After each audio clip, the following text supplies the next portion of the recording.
Кеше ғана Ринатқа әлі алда біраз уақыт бардай көрінген. Әрине, ол кейде нәрестелердің мерзімінен бұрын дүниеге келіп қалатын жағдайлар болатынын білетін. Бірақ олардың жағдайында олай болуы мүмкін емес деп ойлады. Индира аяғының ауыр екенін білген сәттен бастап барлық қажетті тексерулерден өтті. Өзін жақсы күтті. Ринат пен Индираның отау құрғандарына биыл 9 жыл болады. Бұл олардың көптен күткен қуаныштары. Бала көтеру үшін олар эко жасатты. Бұған дейін жастар ұзақ уақыт емделіп, әртүрлі дәрігерлер мен емшілерге қаралды. Олардың бәрінің айтатындары бір: сіздерде ешқандай патологиялық ауру жоқ. Кейде медицинада неге бұлай болатынына жауап бере алмайтын жағдайлар болып тұрады. Енді басқа қолдан келер шара жоқ, бір ғажайыпты күтіңіздер деді. Олар күтті. Сәбилі болуды қатты қалады. Басында олар бәрі өздігінен болады деп ойлап, бірнеше жылдарын жоғалтып алды. Қаралған дәрігерлерінің айтқанына сенді. Содан кейін ғана олар емделе бастады. Олар ешқандай ем-шара қолданбай-ақ балалы болғандарға қызыға да, қызғана да қарайтын. Ерлі-зайыптылардың өмірден түңілмеуіне тек өз алдарына қойған мақсаттары ғана көмектесті. Олар міндетті түрде Құдай бұйыртса ата-ана боламыз деп сенді. Индираға қолданылған ем-шара әрқашан сәтсіз болып, көңіл күйі түсіп ашуланғанда «Мені тастап басқа әйел ал, өз бақытыңды ойла, мен сияқты бала тумайтын әйел кімге керек?» деп жылайтын. Ал Ринат болса, әйелін қатты құшақтап, оның күмәнін сейілтіп, «Сен маған керексің. Баламыз болмаса да мейлі, менің жанымда сен болсаң болды. Сен үшін осы дүниедегі барлық нәрседен бас тарту қажет болса, мен солай жасаймын. Екеуміз барлық қиындықты бірге еңсереміз, қуанышты да, қайғыны да бірге көтереміз» дейтін. Жылдар өткен сайын олардың таныстары, достары, туыстары балалы болып, оларды өздерімен бірге ертіп жүрді. Ринат пен Индира да балалы болуға қанша асықса да, Құдай оларға бала беруге асықпады. Индира үшін әр мереке жастықты құшақтап жылауға себеп болды. Ринат оған қалай ауыр тиетінін түсінеді. Ол ешқашан басқа әйел алу туралы тіпті ойлаған емес. Ол Индираны қатты жақсы көреді. Онсыз өмірін тіпті елестете алмайды. Көптеген жылдар бойы сәтсіз емделуден кейін ғана Ринат эко жасатуға шешім қабылдады. Олар тек өз күштеріне сеніп жүре берсе, ешқашан ата-ана бола алмаймыз деп ойлап, бірден іске кірісті. Содан кейін олардың арманын жүзеге асыруға көмектесетін жақсы репродуктолог маман іздеді. Елорда клиникаларының бірінен керемет маман табылды. Ринат пен Индира сонда барды. Онда олар тағы да тест тапсырып, қайтадан тексеруден өтіп, емделуді бастап кетті. Индира өзін жақсы сезініп, жайбарақат болды. Ол бұл жолы неге екені белгісіз, бәрі оңынан болатынына, жақсы нәтижеге қол жеткізетіндеріне сенді. Ал Ринат емге ақша табу үшін неше түрлі қосымша жұмыстар жасауды қолға алды. Міне, көптен күткен сәтте жетті. Әйелінің қуанышын сөзбен жеткізу мүмкін емес. Ринаттың да қуанышында шек болмады. Аяғы ауыр екенін білген сәттен бастап, Индира жұмысынан шығып үйде отырды. Ринат оның барлық қыңырлығын, тіпті оның ең кішкентай тілегіне дейін орындауға тырысты. Әйелінің жүктілігі өте жақсы өтті, өзін жақсы сезінді. Ультрадыбыстық тексеріс кезінде егіз бала болатынын білді. Осыншама уақыт Құдайдан тілеген тілектері қабыл болып, Алла оларға бірден 2 сәби сыйлайтынын білгенде қатты қуанды. Сүйікті әйелінің жүрегінің астындағы бір баланың қыз бала екенінде еш күмән жоқ болды. Ал екінші балаға қатысты дәрігерлер нақты ештеңе айта алмады. Ол нәресте үнемі ойға түскенде теріс бұрылып жатып алады. Сондықтан баланың кім екенін олар тек болжай алды. Индира мен Ринат үшін бұл мәселе болған жоқ. Олар сәбилерін тым ұзақ күтті. Ұл болса да, қыз болса да, әйтеуір дені сау болып, аман-есен дүниеге келсе болғаны. Индираның жүктілігінің 9-шы айы енді басталғанда, Ринатқа жұмысынан, қаладан алыс емес бір жерден керемет іс-сапарға бару мүмкіндігі ұсынылды. Және жұмыс үшін қомақты ақша төлеу уәде етілді. Ол Индирамен кеңескеннен кейін іс-сапарға кетті. Олардың есептеулері бойынша балалар дүниеге келуге әлі алда тағы 2-3 апта бар. Жаман ештеңе бола қоймас, барып кел, деп жіберген еді. Бірақ бәрі олар күткендей болмады. Бүгін таңертең Индира оған қоңырау шалып, ауруханаға жедел жәрдеммен кетіп бара жатқанын айтты. Өйткені оның толғағы басталды. Ринат қатты қобалжып, енді не істеу керектігін ойлады. Ол бірден іс-сапардың жабылуы туралы құжаттарға қол қойып, үйіне, туған қаласына қарай асықты. Ол жерден кету әрине қиын болды. Жолдан бірнеше көлікті тоқтатты. Ауылдық жер болған соң, көлікте онша қалаға қатынай бермейді. Қайта Ринаттың жолы болып, қалаға баратын көлік тез табыла кетті. Құрметті тыңдарман, менің видеоларымды 74% адамдар каналға тіркелмей көреді екен. Өтінемін, еңбегімді бағалаңыз. Каналға тіркеліп, әңгімені соңына дейін тыңдаңыздар. Тілі жоғалған ұлттың өзі де жоғалады. Қазақша каналдардың көбеюіне өз үлесіңізді қосыңыз. Ринат жолда қалаға баратын машинаны күтіп тұрғанда бір сыған әйелді байқады. Ол жақын маңдағы шағын ауылдық дүкеннен шықты. Сыған әйел де оны көріп, содан кейін оның жанына жақындап келіп тұрды. Ринат ол әйелге аса назар аудармас еді. Егер ол оған мына сөздерді айтпаса: «Әйеліңе бара жатырсың ба? Оның аяғы ауыр екен ғой. Бірақ сен өзгенің ұрпағында өз балаңдай бағуға дайын бол», деді де, содан соң ол мүлде болмаған адамдай жоқ болып кетті. Ринаттың төбесінен жай түскендей болды. Ол терең ойға батып кетті. Ол бұнымен маған не айтқысы келді? Ол оның әйеліне, тіпті жүкті әйеліне бара жатқанын қайдан білді?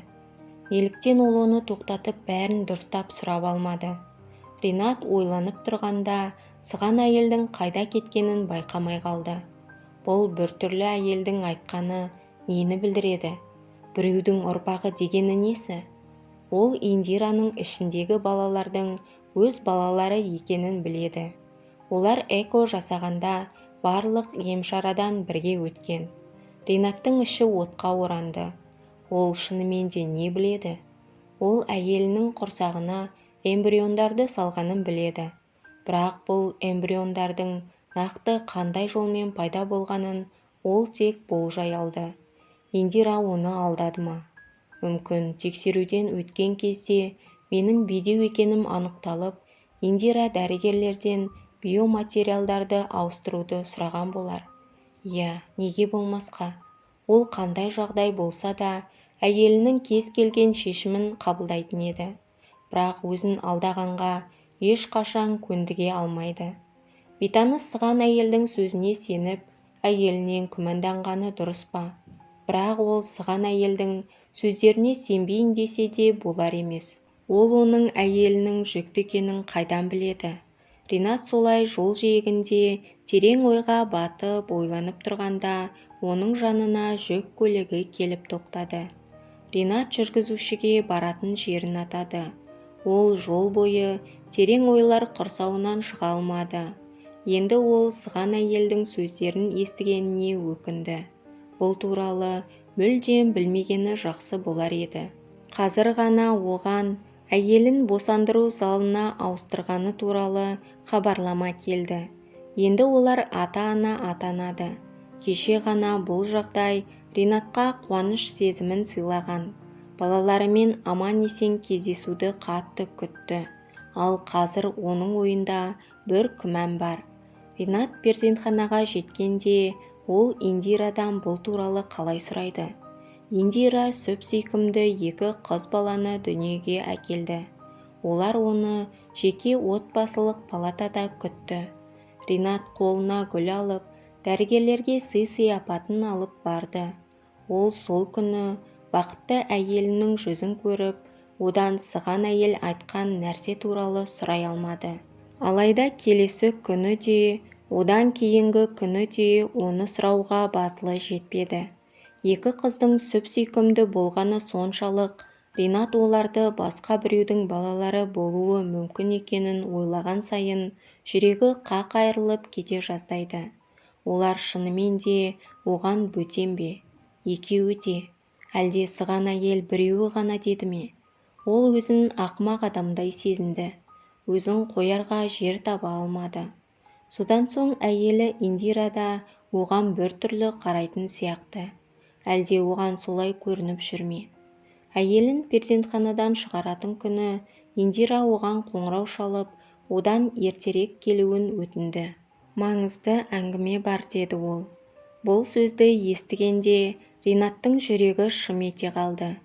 Енді ол әйелінің одан не жасырғанын білетін болады. Ол палатаға әдеттегідей қуанып емес, қатты қобалжып кірді. Қазір мұнда оны не күтіп тұр? Индира оның ойындағыдай нәрсені айтса, оған қалай жауап беремін, деп ойлады. Кел отыр, деп әйелі оған жанында тұрған орындықты көрсетіп, менің сенімен сөйлесуім керек. Ринат, сен сондай мейірімді адамсың, мені түсінесің деп ойлаймын. Ринат орындыққа отыра кетті. Қазір оған не деп айтамын? Ол 2 қызды өз қызымдай көріп тәрбиелеуге дайынмын. Тіпті оның бұл алдауында кешіре аламын. Егер бұл біздің отбасымызды сақтап қалатын жалғыз мүмкіндік болса деп ойлап, оның ойы сан-саққа жүгірді. Ринат, деп бастады Индира әңгімесін. Сен білесің бе не болғанын? Жалпы, мен қалай айтарымды білмей тұрмын. Бірақ сен бұл туралы білуің керек. Ринаттың түрі боп-боз болып кетті. Ол бәрін білгенше өзін қоярға жер таппады. Содан соң Индира да қатты қобалжып, олардың қыздары дүниеге келген күні перзентханадағы көрші палатада ер бала дүниеге келгенін абдырап айтты. Оның анасы босанғаннан кейін келесі күні 1-ші қабаттағы дәретхананың терезесінен шығып қашып кеткен. Енді ол баланы балалар үйіне тапсырғалы жатыр екен. Егер сен ол баланы қабылдауға келіссең, онда мен үшем туғандай құжаттарды рәсімдеп алайық. Бәрібір ол әйелдің есімін ешкім білмейді. Бұл баланың бақытты өмір сүруіне жалғыз мүмкіндігі, деп Индира өз әңгімесін аяқтағаннан кейін Ринатқа қарап, ол баланы асырап алуға келісесің бе, деп сұрады. Оны естіген Ринаттың бар уайымы басылып, жеңілдеп қалды. Енді ол Индираға бұл ұсынысы үшін оған қаншалықты риза екенін, өзінің соншалықты бақытты екенін дұрыс жеткізе алмаймын ба деп уайымдады. Біз бұл баланы асырап алсақ, біздің отбасымыз одан сайын үлкейеді. Бұл туыла сала анасыз қалған бала да бақытты өмірге жолдама алады, деп ойлады ер адам. Бірақ ол әйеліне ештеңе деместен, үнсіз оның ұсынысын тағы да бір рет ой елегінен өткізді. Бұл тез қабылдай салатын оңай шешім емес екенін, сонымен қатар Индираның да бұл ойы дұрыс екенін түсінді. Көп ойланғаннан кейін Ринат ақыры бір шешімге келді. Содан соң, жарайды, деді ол Индираға қарап. Біз бұл баланы асырап аламыз. Индираның көзінен қуаныш пен ризашылықтың жасы ағып күлімдеді. Ол күйеуі Ринаттың өзін әрқашан қолдайтынын, сүйіспеншілікті қажет ететін кішкентай бала үшін де дұрыс таңдау жасайтынын білді. Олар баланың ресми қамқоршысы болу үшін барлық қажетті құжаттарды рәсімдеу процесін дереу бастап кетті. Ринат баланың жақсы өмір сүруін қамтамасыз етіп, оны да өз туған баласындай көріп, оған қамқор болып, баланың сүйіспеншілікке бөленіп өсуі үшін қолдан келгеннің бәрін жасауға бел буды. Осылайша 9 жыл бойы сәби исін аңсап, бір перзентке зар болған жандар бірден 3 баланың ата-анасы болып шыға келді. Енді олардың 2 қыз, 1 ұлы бар. Олар бақытты өмір сүру үшін қолдан келгеннің бәрін жасады. Арада бірнеше жыл өтті. Балалары өсіп ер жетті. Ринат пен Индира балаларына жақсы тәрбие беріп, бар сүйіспеншіліктерін төгіп өсірді. Олардың асырап алған ұлы ақылды, мейірімді бала болып өсті. Сабағын жақсы оқып, ата-анасына қолғанат болды. Қыздары да ата-аналарын жақсы жетістіктерімен қуантты. Ринат пен Индира осындай берік әрі тату отбасын құра алғандарына қуанышты болды. Бұның бәрі сынақ келгенде сүрінбей қарсы тұрып, әрқашан бір-біріне қолдау көрсетіп, шыдамдылық танытқандарының арқасы. Соңы. Құрметті тыңдарман, егер әңгіме ұнаған болса, лайк басып, каналға тіркелмеген болсаңыз, тіркелуіңізді сұраймын. Және де әңгіме тыңдағанды жақсы көретін таныстарыңызбен бөлісіп қойыңыздар.